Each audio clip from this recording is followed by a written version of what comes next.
Live, local. This is Fox 12 Now.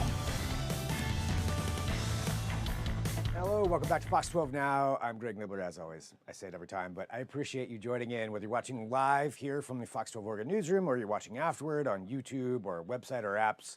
All great places to find the show and share it afterward. And we cover a very wide range of things on here, whether it's breaking news, sometimes deeper dives on news stories you see other places on other news shows.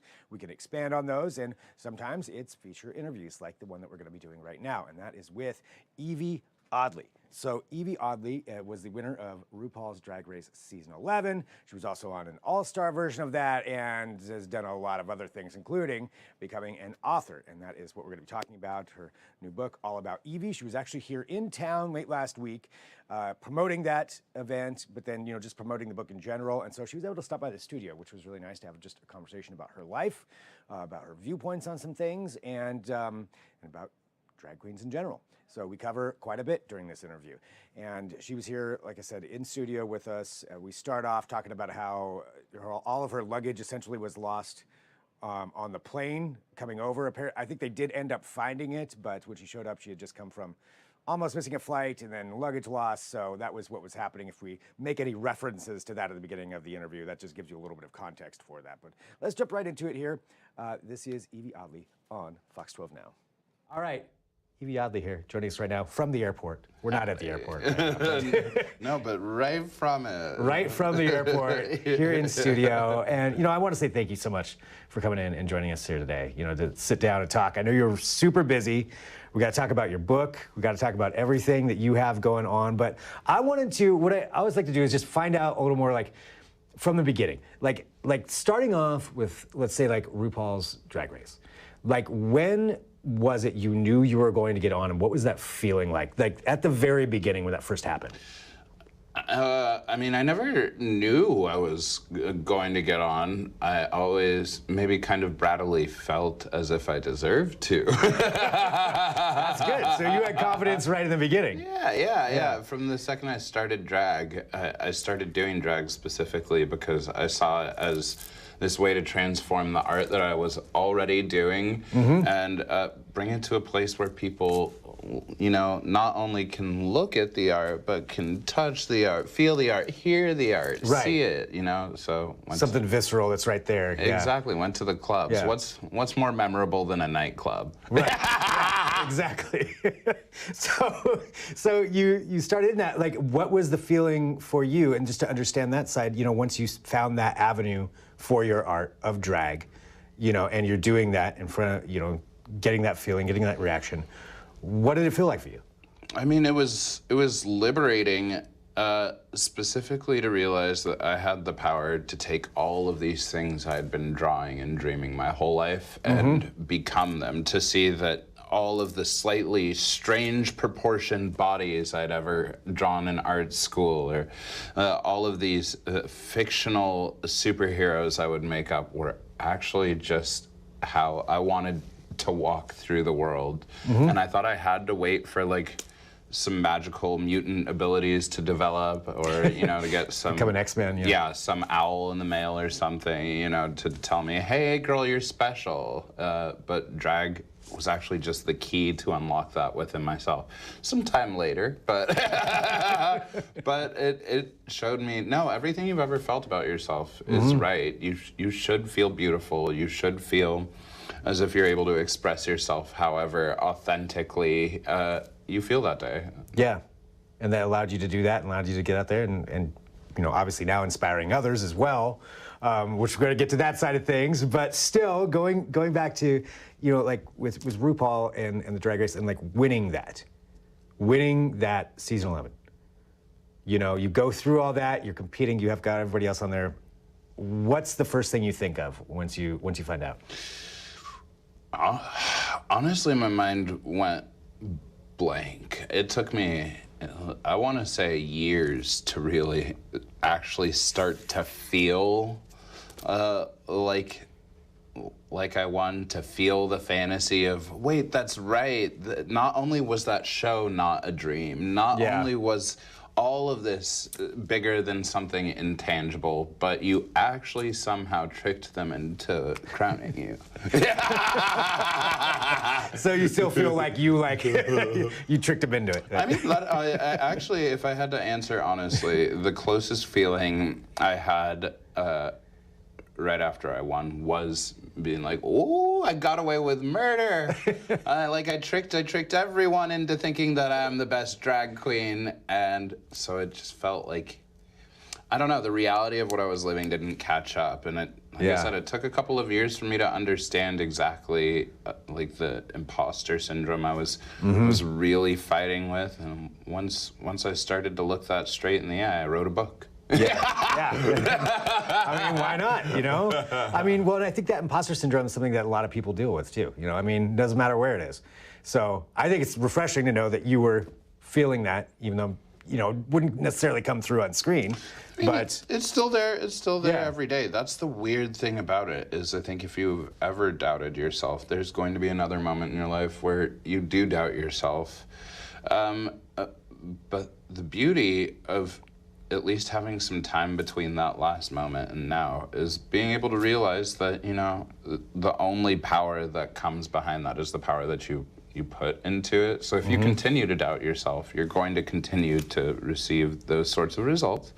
And if you just occasionally, wildly, foolishly, brattily believe that you deserve to like live to your highest potential, every now and then the universe like feeds you a little crumb.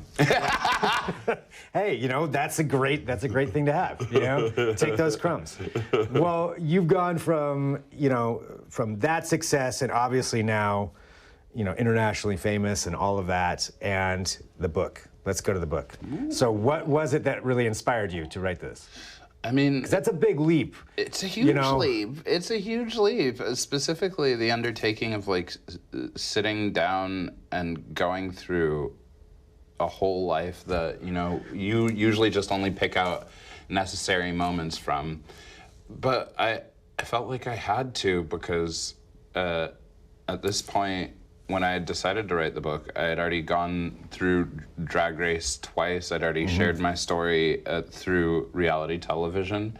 And people really liked what they could see of my story, but there was always this disconnect for me between what was being shown to people and the full truth of like who I am, how I act, like what makes me tick, smile, giggle, cry.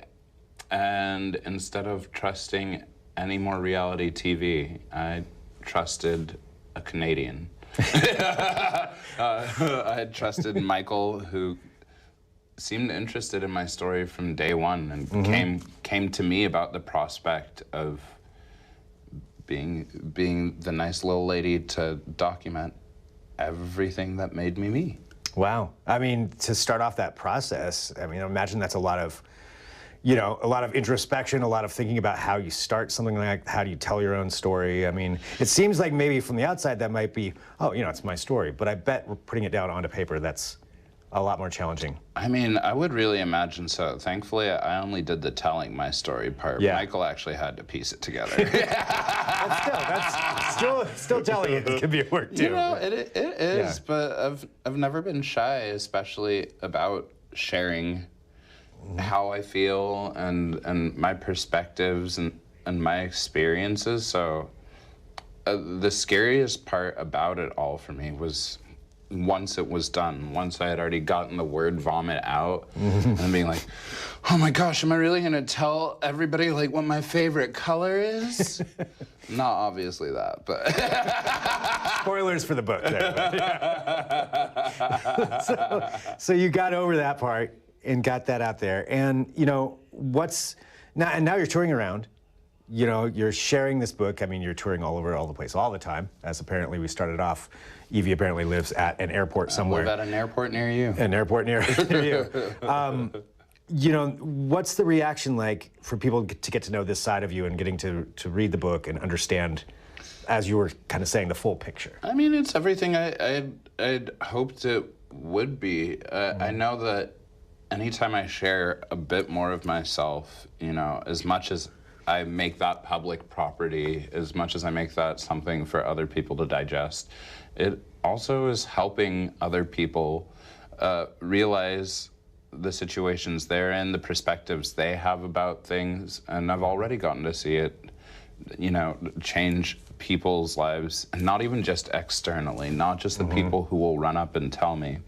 Like, I had some very, very good conversations with my stepdad, who I haven't really had much of a relationship with, but we had them because of facing all of the words that I had in the book and then being like, okay, well, I can't just let this be our story forever. Yeah. Right. That can't be it. So, and you did it. And so I think that's really interesting that doing that opened up that conversation.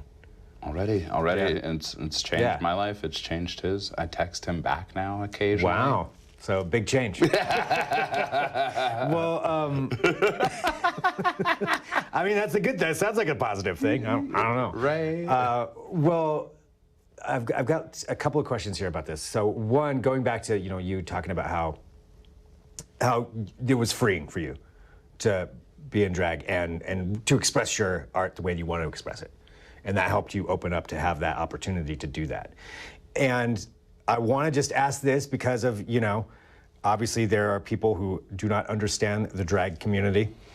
And what do you think is one of the biggest misconceptions that maybe people have about the drag community as a whole, which I know encompasses a lot of things. It's not like one, oh, this is drag community, but you know what I mean.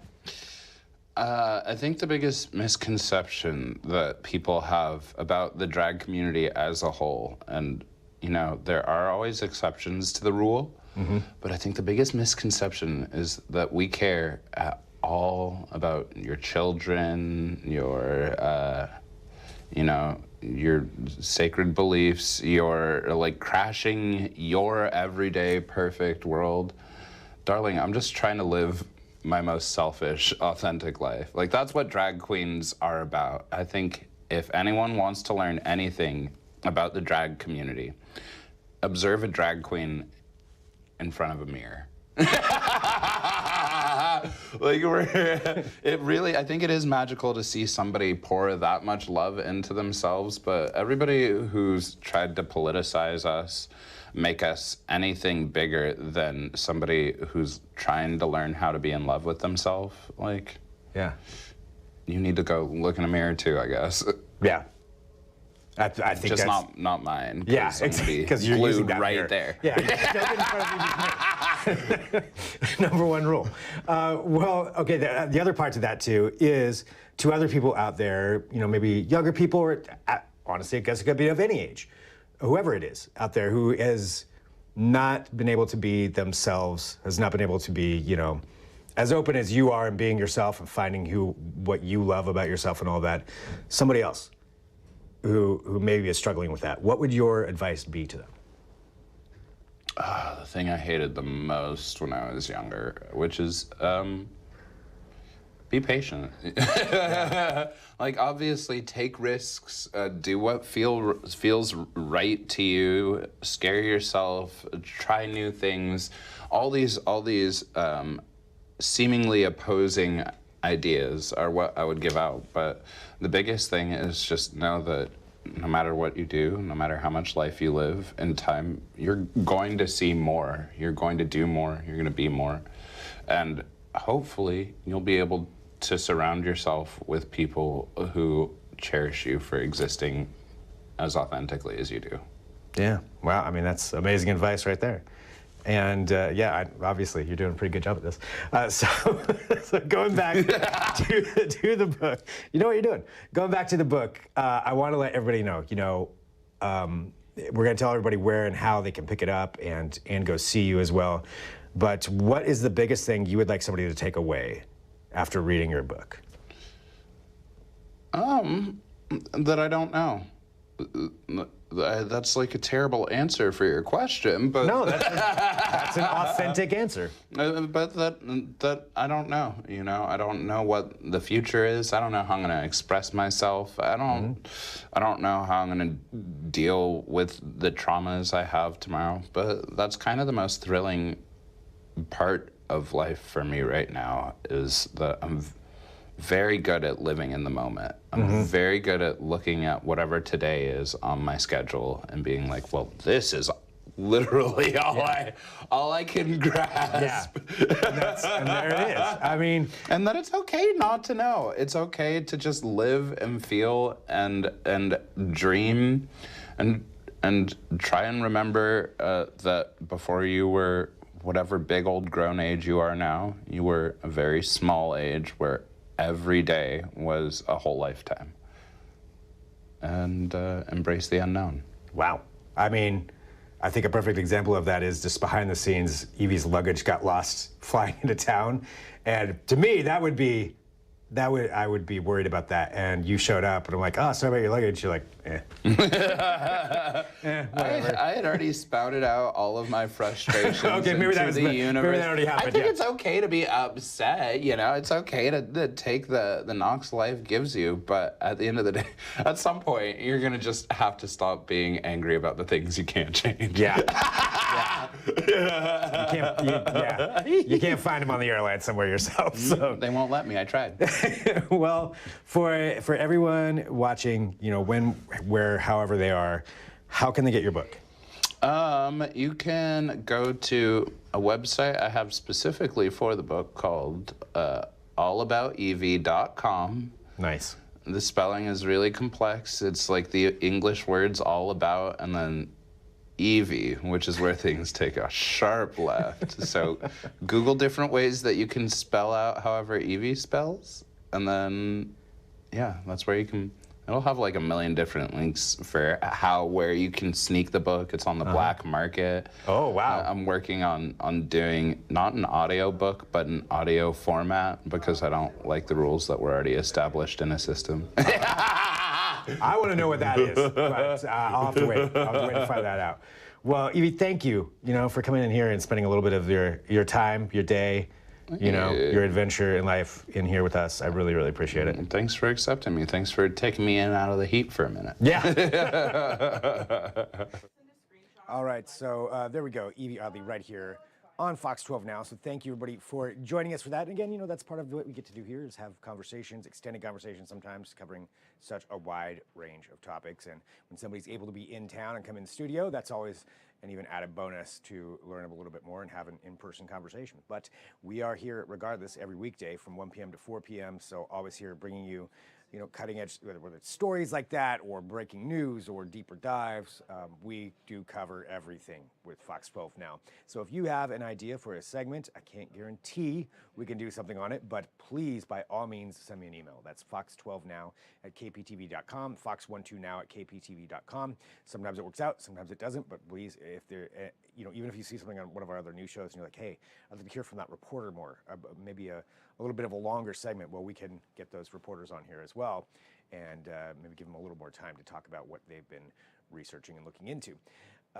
Either way, thanks for being here. Like I mentioned, download that Fox 12 Oregon app, go to kptv.com, click on the Fox 12 Now tab, or of course YouTube, and feel free to share these segments and check out everything else that we are doing. But we'll sign off for right now. I'll talk to you soon. I'm Greg.